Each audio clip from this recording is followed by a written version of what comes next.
তাহলে বুঝতে পারলাম আমার আল্লাহর দয়ার কোনো শেষ আছে? চিল্লায় বলতে হবে আছে। কয়শো টুকরা? সবাই শুনতেছেন? কষ্ট হচ্ছে তো উত্তর দিচ্ছেন না যে? কত টুকরা করলেন? 100। 100 টুকরা করে 99 টুকরা দয়া ভালোবাসা আল্লাহ তাআলা নিজের কাছে রেখে দিলেন, আর 1 টুকরা দয়া আর ভালোবাসা আল্লাহ তাআলা গোটা বিশ্বের সবার মাঝে ভাগ করে দিলেন। আমরা সবাই মিলে পাইছি কয় টুকরা ভালোবাসা? উনি রেখে দিয়েছেন কয় টুকরা? ওই 1 টুকরার কিছু অংশ আমিও তো পাইছি, তাই না? আপনি পেয়েছেন, আমরা সবাই পেয়েছি, গোটা বিশ্বের সবাই, আদম আলাইহিস সালাম থেকে শুরু করে কিয়ামত পর্যন্ত যারা আসবে, এসেছিল এবং এখন আছে, সবাই মিলে কয় টুকরা? ওনার কাছে কয় টুকরা? কিন্তু এই 1 টুকরা যে আমরা সবাই ভাগে যোগে পাইলাম, আমাদের ভালোবাসার নমুনা দেখছেন? একজন আর একজনের ভালোবেসে বলে আত্মহত্যা করে ফেলে, আছে না নাই? আছে না? আহা, সালমান শাহ মারা গেছে, এই দেশের কয়েকটা মেয়ে গলায় রশি দিয়ে আত্মহত্যা করছে, শুনছেন? আহা, অমুক সেলিব্রিটির কি হয়েছে, ছাদ থেকে লাফ দিয়ে পরে মাথা ফোড়ায় ফেলছে। ভালোবাসা আছে না নাই? যারে ভালোবাসে তার নাম আবার ছেলেরা হাতের মধ্যে কেটে কেটে লেখে। শরীয়তপুরে এগুলো নাই আলহামদুলিল্লাহ। হ্যাঁ, প্লাস দিয়ে লেখে, প্লাস। ধরেন আব্দুল্লাহ প্লাস শামিমা, তো এ প্লাস এস, রক্ত দিয়ে লেখে, রক্ত। আমি অবাক হই, নিডেল, সুই, সুই দিয়ে কেটে কেটে লেখে আব্দুল্লাহর এ প্লাস শামিমার এস। কি ভালোবাসা!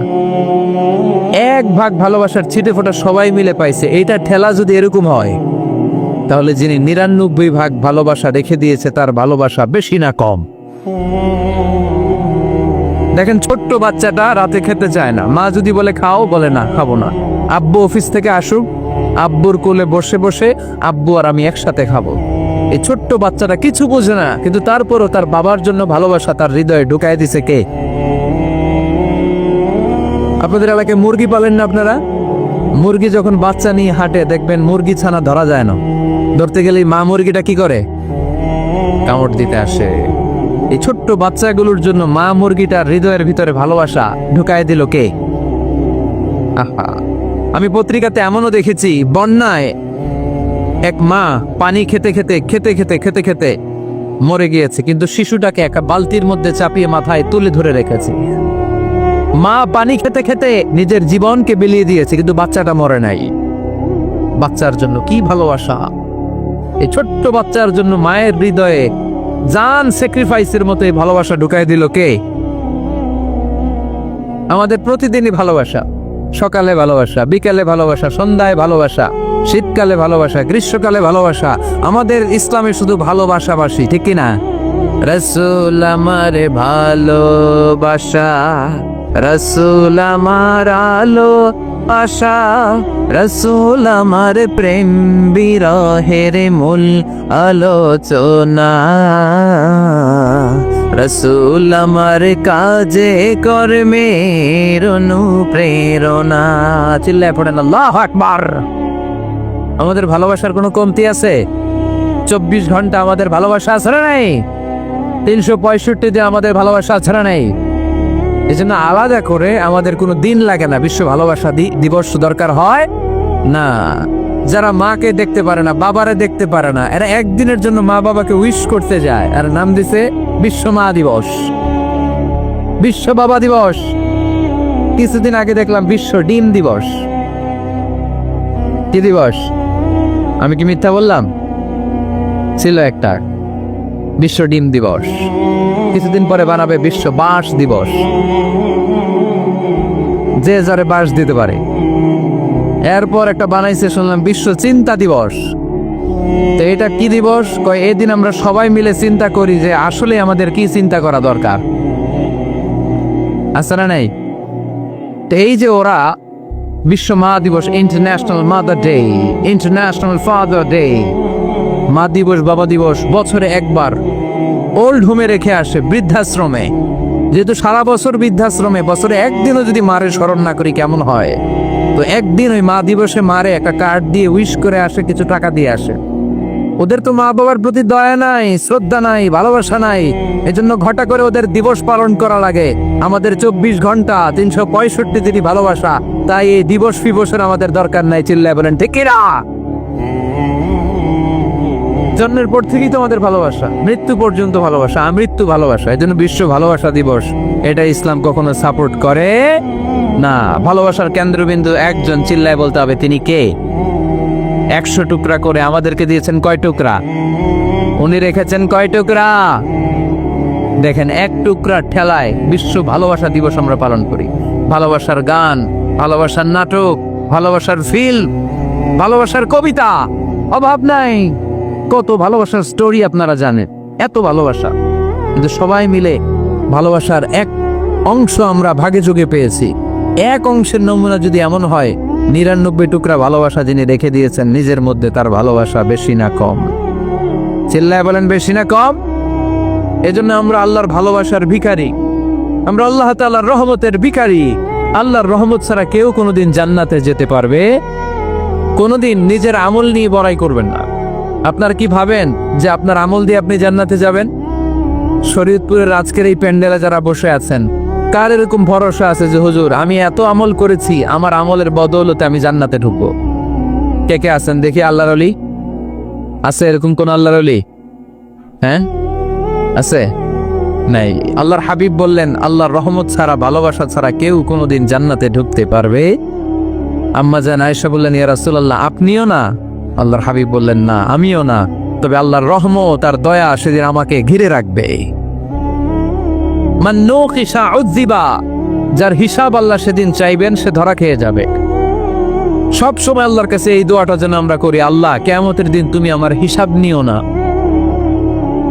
আল্লাহ তুমি আমার বিচার বসিও না, আল্লাহ তুমি দয়া করে আমারে মাফ করে দিও। আল্লাহ যার বিচার করবেন ও জাহান্নামে যাবে, আর যার বিচার করবেন না সে জান্নাতে যাবে।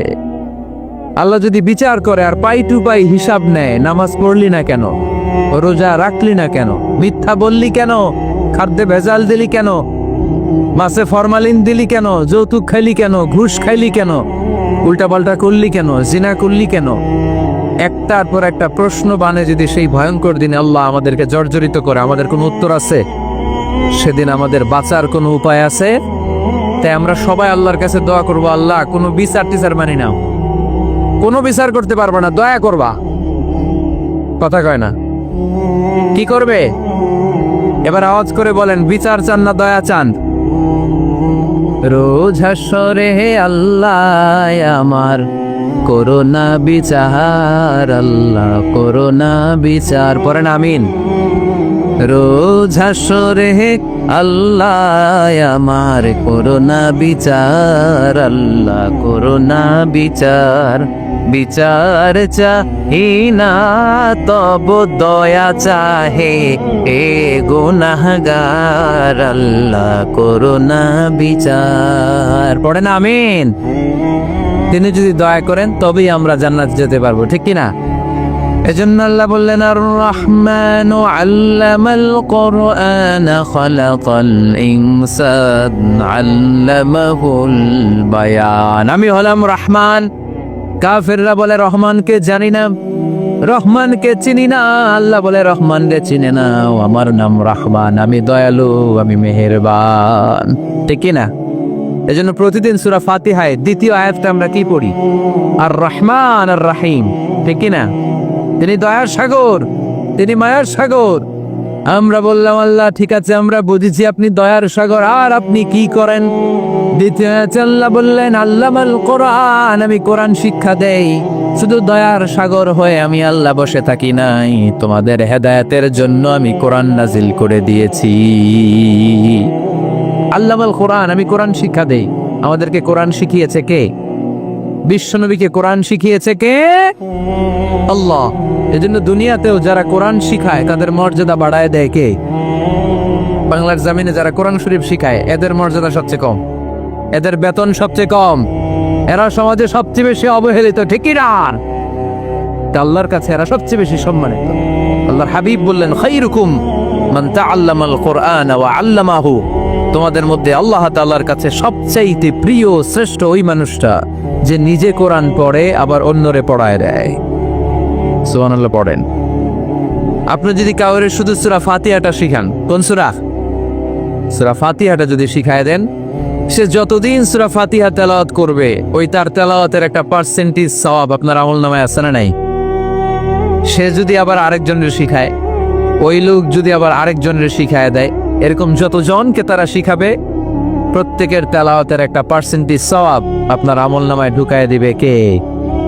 এজন্য কোরআন নিজেও শিখবো, অন্যকেও শেখাবো। রাজি আছেন তো? আপনাদের এখানে মসজিদে কোরআন শিক্ষার আসর আছে নাকি? হ্যাঁ, এই যে বাড়ির পাশে যে একটা মসজিদ দেখলাম, কোরআন শিখায়। কিবার শিখায়? প্রতিদিন। কে শিখায়? ইমাম সাহেব। বেতন টেতন দেন তো? কত দেন? 1 লক্ষ মাসে? 5-6 হাজার? বলে কি? এক একটা ইমামের কমসে কম 1 লক্ষ টাকা বেতন হওয়া দরকার, ঠিক কিনা? না খেয়ে না পড়ে অল্পতে তুষ্ট থেকে যারা শুকরিয়া করে এরা আমাদের আইম্মাতুল মাসাজিদ, মসজিদের ইমামরা, মসজিদের মুয়াজ্জিনরা। এক একটা মসজিদের মুয়াজ্জিনের গলা হবে এরকম বিশাল উঁচু।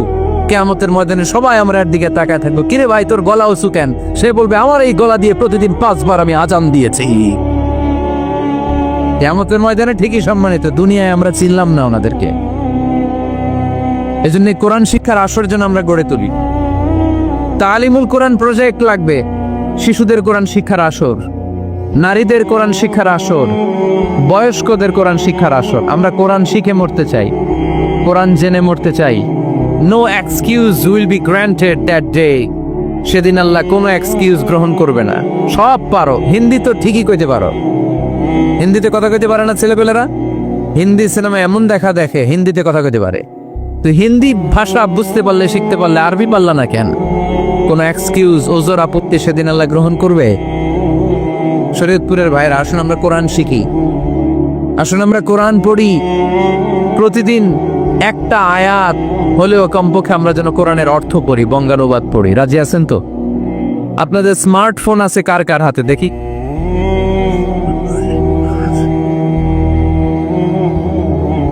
আপনারা কি অ্যানালগ? স্মার্ট আপনি? মাশাআল্লাহ। তোমরাও কি স্মার্ট? হ্যাঁ, ঠিক আছে, হাত নামাও, হাত নামান সবাই। তো এই যে স্মার্টফোন আসছে স্মার্ট বানাইতে। যেই ফোনের মধ্যে কোরআন নাই সে আনস্মার্ট, ঠিক কিনা? যার মোবাইলের ভেতরে কোরআনের অ্যাপস আছে, ডাউনলোড করে অ্যাপস রেখেছে, সেই হচ্ছে আসল smart. He is the real hero, he is the real smart. এজন্য মোবাইলের অ্যাপসের ভেতরে কোরআন ঢুকাইতে হবে। শরীয়তপুরের ছেলেরা খুব সহজ, অ্যান্ড্রয়েড সাইট ইউজ করলে প্লে স্টোরে যাও, যে তুমি বাংলা কোরআন লিখো চলে আসবে। আইফোন যদি ইউজ করো অ্যাপ স্টোরে যাও, ওখানে যে বাংলা কোরআন লিখো চলে আসবে। সহজ। এত সহজ হওয়ার পরেও আল্লাহ কি বললেন আমরা যদি না শিখি, না জানি, আল্লাহ কি ক্ষমা করবে? যা বলার সব আল্লাহ বলে দিয়েছে এই কোরআন। এই কোরআনে শুরু হয়েছে বিসমিল্লাহির রহমানির রহিম দিয়ে, মানে বা দিয়ে। কি দিয়ে? চিল্লায় বলেন না, কি দিয়ে? বাদলো। আর এই কোরআন শেষ হয়েছে সূরাতুন নাস দিয়ে, যে সূরার শেষ আয়াত হচ্ছে মিনাল জিন্নাতি ওয়ান নাস। বার সিন মিলাইলে কি হয়? বাস। এবার বাসে চড়া শরীয়তপুর শহরে যাব। ওই বাস না, এই বাস মানে যথেষ্ট, এই বাস মানে সাফিসিয়েন্ট, কাফি। আল্লাহ বুঝালেন এই 30 পারায় 114টা সূরায় আমি যা দিয়েছি এটাই বাস, যথেষ্ট। নতুন করে আর কিচ্ছু লাগবে না। চিল্লায় বলেন ঠিক কিনা? এজন্য মোবাইলে কোরআনের অ্যাপস ঢুকাইবেন। কে কে ঢুকাইবেন আজকে থেকে দেখি? আমারে দেখানোর জন্য হাত তুলছেন? দেখাতে হবে একজন রে, তিনি কে? আল্লাহরা দেখান, আল্লাহর ফেরেশতারা দেখান। এখন কই মারছে হাত? আল্লাহর ফেরেশতার কথা কইছি, আন ভয় ঢুকছে। ঢুকাবেন ঢুকাবেন। এদিকে হাত তোলো না কেন? আছে? মাশাআল্লাহ, হাত নামান। আল্লাহ তুমি সব ভাইদেরকে কবুল করো। আমরা যেন মোবাইলে হিন্দি সিরিয়াল না দেখি, আমরা যেন ড্যান্স না দেখি, উলঙ্গ নৃত্য যেন না দেখি। আমরা যেন এই মোবাইলে কোরআন পড়ি, আমরা কান দিয়ে যা শুনবো তাতে যেন সওয়াব হয়, আমরা চোখ দিয়ে যা দেখবো তাতে যেন সওয়াব হয়, ঠিক কি না? যেন কানে শুনি সদা তোমার কালা কাতাব, এ খোদা চোখে যেন দেখি শুধু কোরআনের আয়াত, শোনো আমারে মুনাজা, শোনো শোনো ইয়া ইলাহি আমারে মুনাজাত, শোনো আমারে মুনাজাত। পড়েন আমিন। তাহলে আমরা যে কিতাবটার সঙ্গী বানাবো, কিতাবটার নাম সবাই বলেন। আমরা যে কিতাবটারে বন্ধু বানাবো, এই কিতাবটার নাম, এটা আল্লাহর কিতাব। এই কিতাব সংরক্ষণের দায়িত্ব নিয়েছে কে? এই কিতাবকে কেউ ধ্বংস করতে পারবে? এই কিতাবের পিছু লেগে কেউ সুবিধা করতে পারবে? এই কিতাবের তাফসির কেউ বন্ধ করতে পারবে না, অসম্ভব। কোরআনের কথা ছড়িয়ে পড়বে যুগ থেকে যুগ, যুগান্তরে, দেশ থেকে দেশ, দেশান্তরে, ঠিক কি না? এটা এমন কিতাব, এই কিতাবের পিছু লেগে লাভ নাই। এই কিতাবের বাণী ছড়িয়ে পড়বে গোটা বিশ্বময়। অনেকে অনেক ষড়যন্ত্র করেছে এই কিতাবকে ধ্বংস করে দেওয়ার। আমাদের এই খোদ ভারতবর্ষে ষড়যন্ত্র হয়েছিল। ব্রিটিশরা যখন চলে গিয়েছিল, ওরা প্ল্যান করেছিল এই কিতাবকে কি করে আমাদের থেকে ডিটাচ করা যায়, কেমন করে আলাদা করা যায়। এর একটা কমিটি করে দিয়েছে, আপনারা গবেষণা করে দেখেন এই ভারতবর্ষ থেকে কেমন করে কোরআন দূর করা যায়। তারা বুদ্ধি করে বলল, এক কাজ করি, কারণ তাদের কোরআনের কপিগুলো মসজিদ থেকে বের করে আমরা আগুন দিয়ে জ্বালাই দিব, তাইলেই কোরআন শেষ। কোরআনের কপি যদি আগুন দিয়ে জ্বালায় দেওয়া হয়, তাহলে তো পৃথিবীতে কোরআন থাকবে না, না থাকবে? যদি আগুন লেগে ধ্বংস হয়ে যায়, ধ্বংস হয়ে যায়, যদি আগুন লেগে যায়, পুড়ে যায় পৃথিবীর সব বইয়ের দোকান, বিশ্ব থেকে হারাবে না পবিত্র কোরআন, বিশ্ব থেকে হারাবে না পবিত্র কোরআন, ঠিক কি না? পরে দেখলো না রিসার্চে গন্ডগোল আছে, অ্যানালাইসিস ভুল। আবার নতুন কমিটি পাঠালো তারা ইংল্যান্ড থেকে, 33 সদস্য বিশিষ্ট কমিটি। তারা এসে গবেষণা করে দেখলো না, এই কোরআন আগুনে জ্বালাই দিলে কোরআন দূর হবে না। কারণ আমরা ভারতবর্ষের হেফজখানাগুলোতে যে দেখেছি, ছোট্ট বাচ্চারা মাথা দুলিয়ে দুলিয়ে কোরআন পড়ে। কোরআন তারা শুধু কাগজেই লিখে রাখে না, সিনার ভিতরে গেঁথে রাখে। ওই কোরআন মুসলমানদেরকে শিখিয়েছে কে? সে আল্লাহ বললেন, আর রহমানু আল্লামাল কোরআন ফালাকাল ইনসান আল্লামাহুল বায়ান। আল্লাহ বললেন, আমি মেহেরবান, আমি কোরআন শিখিয়েছি। আমরা বললাম, আল্লাহ আর আপনি কি করেন? আল্লাহ বলেন, খালাকাল ইনসান, আমি মানুষ বানিয়েছি। সুবহানাল্লাহ পড়েন। আমাদেরকে তৈরি করেছে কে? জোরে বলতে হবে, কে? মানব সৃষ্টির 3টা পদ্ধতি কোরআনে পাওয়া যায়। পদ্ধতি নাম্বার 1, বাবাও নাই মাও নাই। এই পদ্ধতিতে আল্লাহ কাকে বানাইছে বলেন? আদম আর হাওয়া আলাইহিস সালাম, এদের বাবা মা ছিল। 2 নম্বর পদ্ধতি হচ্ছে মা আছে কিন্তু বাবা নাই। এই পদ্ধতিতে আল্লাহ কাকে বানালেন? কি নাম? ঈসা আলাইহিস সালাম। 3 নম্বর পদ্ধতি হচ্ছে মাও আছে বাবাও আছে। এই পদ্ধতিতে আল্লাহ কাদেরকে বানিয়েছেন? আমাদেরকে বানিয়েছেন। তাহলে পদ্ধতি কয়টা? 3টা। আদম আলাইহিস সালামকে বানানোর পদ্ধতিও 3টা। প্রথমে আল্লাহ 3 লাজিব এঁটেল মাটি নিলেন, তারপর নিলেন হামাইম মাসনুন কাদা মাটি, তারপরে এটারে বানালেন ঠনঠনে শুকনো মাটি। সাইয়েদনা আদম আলাইহিস সালামের অবয়ব তৈরি করলেন 60 হাত লম্বা করে। সাইয়েদনা আদম আলাইহিস সালামকে যখন আল্লাহ বানিয়েছেন, কয় হাত লম্বা? সহিহ বুখারীর বর্ণনা, লাম্মা খালাকাল্লাহু আদামা ওয়া কানা তুলুহু 60 যিরাআন। আল্লাহ তাআলা যখন আদম আলাইহিস সালামকে বানালেন, 60 হাত বা 60 গজ লম্বা করে বানালেন। আপনারাও যারা জান্নাতে যাবেন, 60 হাত লম্বা হয়ে জান্নাতে ঢুকবেন।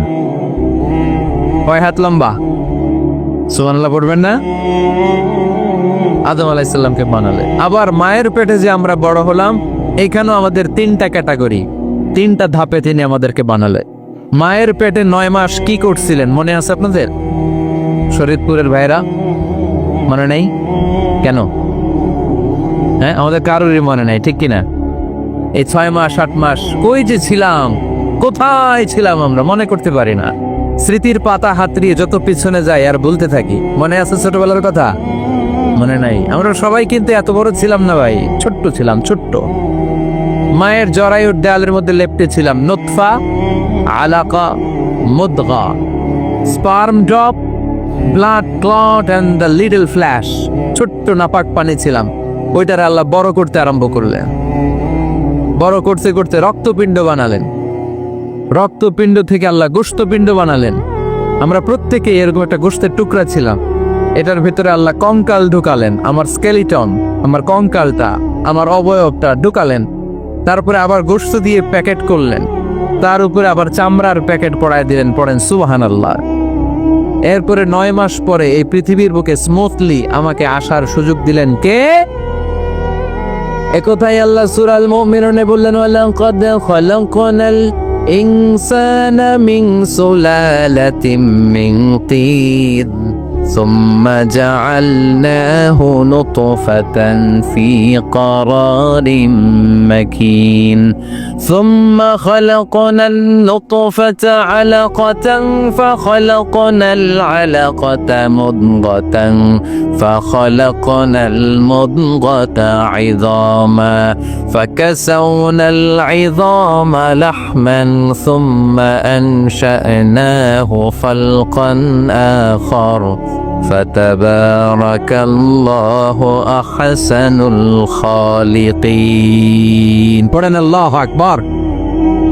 আপনারা উঠতেছেন কেন? উঠছেন কে কে দেখি?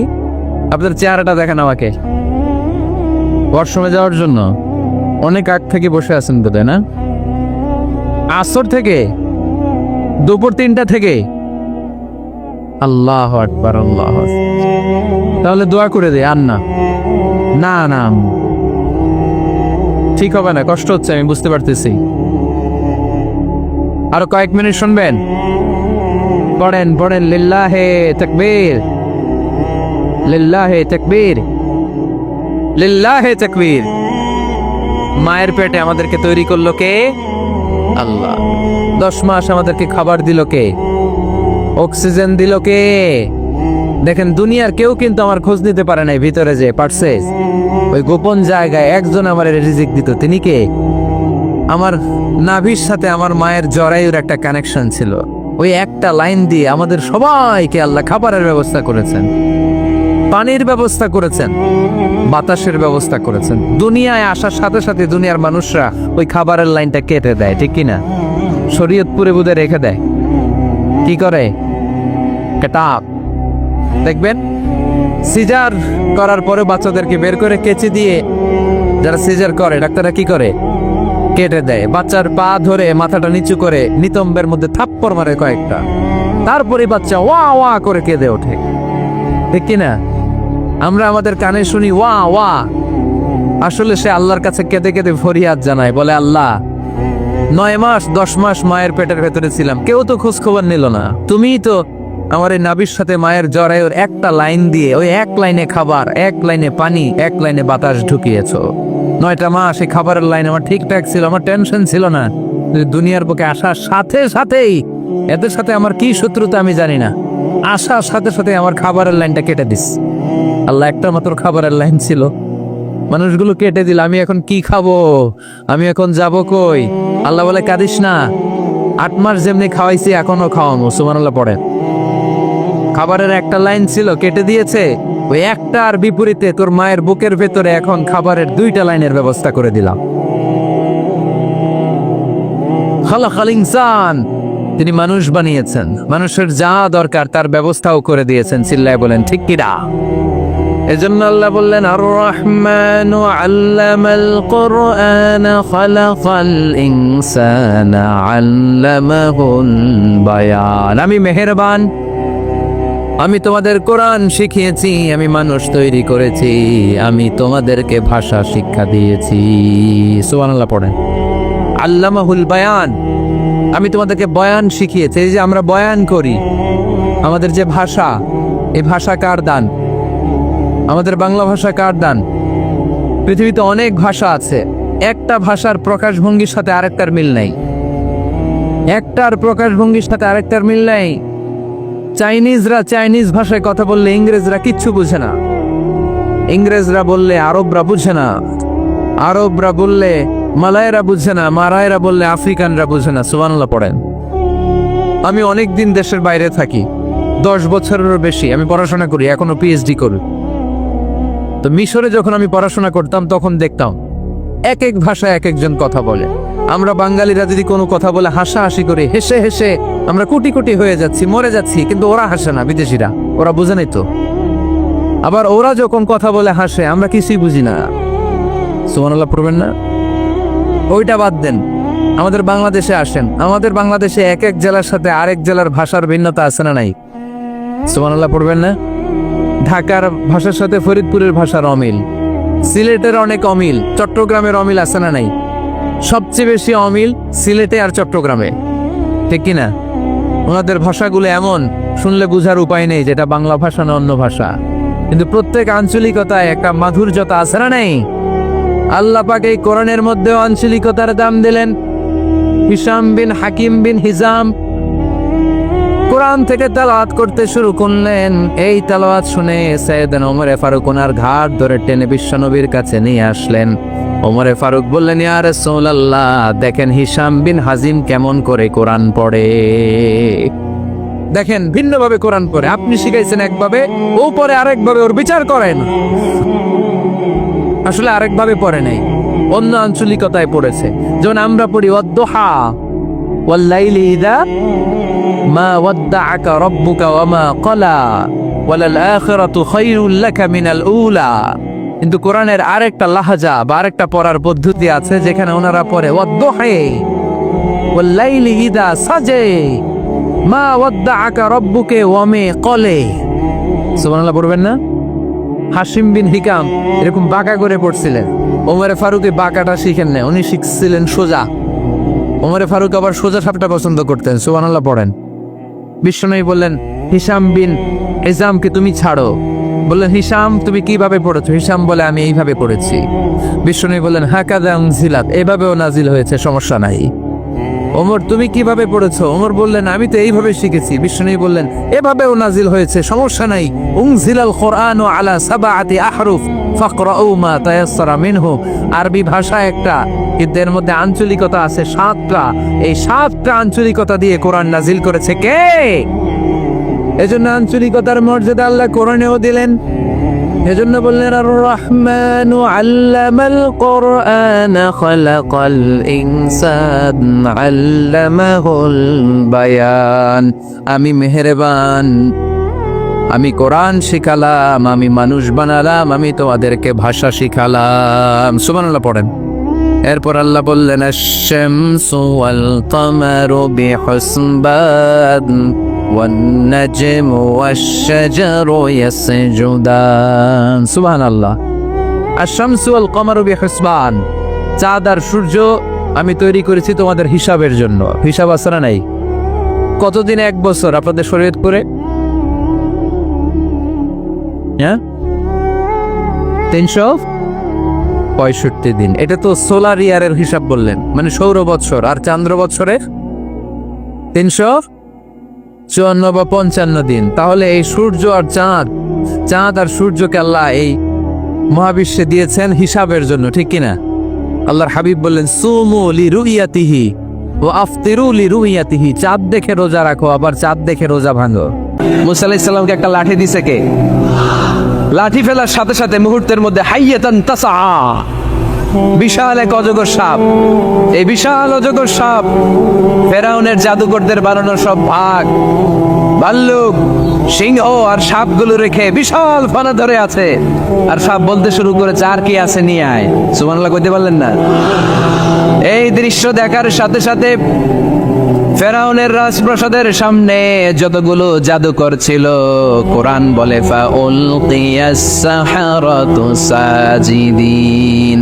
এই দৃশ্য দেখা মাত্রই ফেরাউনের নিয়ে আসা বড় বড় জাদুকরগুলো মুসা আলাইহিস সালামের সামনে দাঁড়িয়ে আল্লাহর জন্য সেজদায় লুটিয়ে পড়েছে। ফাউলকিয়াস সাহারাতু সাজিদিন, সেজদায় লুটিয়ে পড়ে ঘোষণা দিল, আমি ফেরাউনরে মানি না, আমি কোন নাস্তিককে মানি না, আমি মুসার রব, হারুনের রব, বনি ইসরাইলের রব, আল্লাহর জন্য সেজদায় লুটিয়ে পড়লাম। চিল্লায় পড়েন আল্লাহু আকবার। মুহূর্তেই এক সেজদার কারণে তাদের নসিবে হেদায়েত দিয়ে দিয়েছে কে? নবীদের মধ্যে সবচাইতে জবরদস্ত পয়গম্বর ছিলেন মুসা আলাইহিস সালাম। বড় মেজাজওয়ালা নবী, রেখে যেতেন খুব বেশি। থাপ্পড় মেরে একবার ফেরাউনের বাবুর্চিকে মেরে ফেলেছিলেন। অনেক শক্তি আল্লাহ তাআলা তাকে গায়ে দিয়েছিল। তিনি একবার আল্লাহকে আবদার করে বসলেন, রব্বি আরিনি আনজুর ইলাইক। আল্লাহ, আপনি বলেছেন আপনারা দেখা যায় না, কিন্তু আমি দেখতে চাই। আমি কি করতে চাই? জোরে বলেন। আল্লাহ বললেন, লান তারানি, never you can see me, never you can see me. তুমি আমাকে দেখতে পাবে না, কারণ আমাকে দেখা যায় না। সাইয়েদনা মুসা বললেন, আমি দেখতে চাই। আল্লাহ বললেন, দেখা যায় না। মুসা বলে, দেখতে চাই। আল্লাহ বললেন, দেখা যায় না। মুসা আলাইহিস সালাম বললেন, কথা বলেন না কেন? আল্লাহ বললেন, মুসা বললেন, আল্লাহ বললেন। মুসা বলে দেখতে চাই, আল্লাহ বলে দেখা যায় না। কিন্তু সাইয়েদনা মুসা আলাইহিস সালাম ছেড়ে দেবার পাত্র নয়, হেরে যাবার পাত্র নয়, পিছু হটার পাত্র নয়। মনে যেটা উঠেছে আদায় করার পাত্র হলো মুসা, ঠিক কি না? উনি বললেন, রব্বি আরিনি আনজুর ইলাইক। আল্লাহ, আপনি আমারে দেখা দেন, আমি দেখতে চাই। আল্লাহ বললেন, লান তারানি, never you can see me. ওরে মুসা, এই বায়না ধরো না, আমারে তো দেখা যায় না। এই পৃথিবীর চামড়ার চক্ষু দিয়ে আমাকে দেখা যাবে না। মুসা বললেন, আমি দেখেই ছাড়বো। আল্লাহ বুঝাতে পারেন না, মুসাও ছাড়েন না। অবশেষে নবীর আবদার রব্বুল আলামিন শুনতে রাজি হলেন। আল্লাহ বললেন, মুসা, আগামীকাল অমুক সময়ে গোসল করে ওযু করে তুর পাহাড়ে চলে আসবা। তুমি যখন দেখতেই চাও, আগামীকাল তুর পাহাড়ে চলে এসো। সাইয়েদনা মুসা আলাইহিস সালাম তুর পাহাড়ে চলে এসেছেন, কারণ ওনার ফিলিংস আমাদের ফিলিংস একরকম নয়। আমরা কি আল্লাহর কথা শুনি? জোরে বলেন। কিন্তু ওয়া কাল্লামাল্লাহু মুসা তাকলিমা, উনি আল্লাহর কথা শুনতেন। তো ওনার চিন্তা হচ্ছে, যার কথাটা এত সুন্দর, না জানি উনি দেখতে কত। সুবহানাল্লাহ বলবেন না? আল্লাহ বললেন, মুসা, আগামীকাল আসো, তুর পাহাড়ে আসো। সাইয়েদনা মুসা আলাইহিস সালাম তুর পাহাড়ের উপর চলে গেলেন। আল্লাহ বললেন, মুসা, এটা যেন তেন কোনো খেলা না। আবার তোমারে জিজ্ঞেস করতে চাই, আসলেই তুমি দেখতে চাও কিনা? মুসা আলাইহিস সালামের এক কথা এক দাবি, দেখতে চাই। এক কথা এক দাবি, সেটা কি? আমি দেখতে চাই খোদা, আমি দেখতে চাই আপনাকে। আল্লাহ বললেন, মুসা, এটা সাধারণ খেলা নয়, এটা বিপিএল এর খেলা নয়, এটা আইসিসি নয়, এটা ফিফার খেলা নয়, এটা মুসার সাথে বিশ্ব গভর্নমেন্টের খেলা, ঠিক কিনা? এটা সাধারণ খেলা না। It's a very dangerous game. তুমি যদি স্টার্ট করো, you have to go until the last moment. শেষ পর্যন্ত তোমাকে যেতে হবে, ঠিক কিনা? মুসা আলাইহিস সালাম এক পায়ে খাড়া। সাইয়েদনা মুসা বললেন, আমি রাজি। আল্লাহ বললেন, ওকে, তাহলে খেলা শুরু করে দিলাম। ও মুসা, তুমি দাঁড়িয়ে থাকো, খেলা এখন শুরু হয়ে যাবে। রব্বুল আলামিন মুসা আলাইহিস সালামের চারিদিকে অন্ধকার করে দিলেন। কি করে দিলেন? চারিদিকে 4 ফারসাক এলাকা, 1 ফারসাকে 12 মাইল, 4 ফারসাকে অনেক লম্বা একটা জায়গা, 3 × 36 কিলোমিটার জায়গা আল্লাহ অন্ধকার করে দিলেন। খুটখুটে অন্ধকার, এত অন্ধকার সাইয়েদনা মুসা আলাইহিস সালাম নিজের হাতটাও নিজে দেখে না। এবার মনের মধ্যে একটু ভয় চলে আসছে। কোন আওয়াজ নাই, অন্ধকার। এবার মনের মধ্যে ভয় এসেছে, কিন্তু আল্লাহকে দেখতে চায়। ওই নেশায় এখন অন্তরের মধ্যে কিছু সাহস আছে না নাই? সাহস নিয়ে দাঁড়িয়ে আছেন। এবার আল্লাহ চারিদিকে আলোকিত করে দিলেন। এবার বললেন, মুসা, আরো কিছু কাজ আছে। তোমার চারদিকে 4 ফারসাক এরিয়ার মধ্যে কোনো প্রাণী থাকতে পারবে না। কোনো মশা থাকবে না, মাছি থাকবে না, ইঁদুর থাকবে না, ব্যাঙ থাকবে না, পাখি থাকবে না। সবগুলো পশু আর প্রাণীকে বললেন, আল্লাহ বললেন, তোমরা বাইরে চলে যাও, বাউন্ডারির বাইরে চলে যাও। বাংলাদেশের সাথে ইন্ডিয়ার খেলা, আপনারা দর্শক মাঠে ঢুকতে পারবেন? বলেন, ঢুকলে খেলা হবে? খেলাইটা হবে। আল্লাহ বললেন, সবাই বাইরে চলে যাও। সব বাইরে চলে গেল। এবার আল্লাহ বললেন, মুসা, তোমার 2 কাঁধের মধ্যে 2 ফেরেশতা আছে না নাই? কিরামান, তাদেরকেও বাইরে পাঠানোর দরকার আছে না নাই? আল্লাহ বললেন তোমরাও চারদিক থেকে বাউন্ডারি দেয়া এরিয়ার বাইরে তোমরা চলে যাও। এবার রব্বুল আলামিন বললেন আল্লাহর স্পেশাল সিকিউরিটি ফোর্স ফেরেশতাকে তোমরা চারদিকে বাউন্ডারি দাও। স্পেশাল সিকিউরিটি ফোর্স ফেরেশতা কাদের সাথে কাঁধ লাগিয়ে পায়ের সাথে পা লাগিয়ে চারদিকে একটা বাউন্ডারি দিলেন। চিল্লায় বলেন আল্লাহু আকবার। এবার সাইয়েদনা জিব্রাইলকে আল্লাহ বললেন ও জিব্রাইল তুমিও ঠুকার চেষ্টা করো না, তুমিও বাইরে চলে যাও। সুবহানাল্লাহ। সাইয়েদনা জিব্রাইল বলে আল্লাহ আমাকে তৈরির পর থেকে, আমাকে রূহ দেওয়ার পর থেকে আজ পর্যন্ত তোমারে আমি দেখি নাই। সিদরাতুল মুনতাহা হলো আমার লাস্ট বর্ডার। ওই বর্ডারে কান লাগিয়ে তুমি যা বলো শুনি, ওই কথাগুলো নবীদের কাছে পৌঁছে দেয়, এটাই আমার ডিউটি। আজ পর্যন্ত আমিও তোমারে দেখি নাই, তোমার নূর এখনো দর্শন লাভ করি নাই, আমিও দেখতে চাই।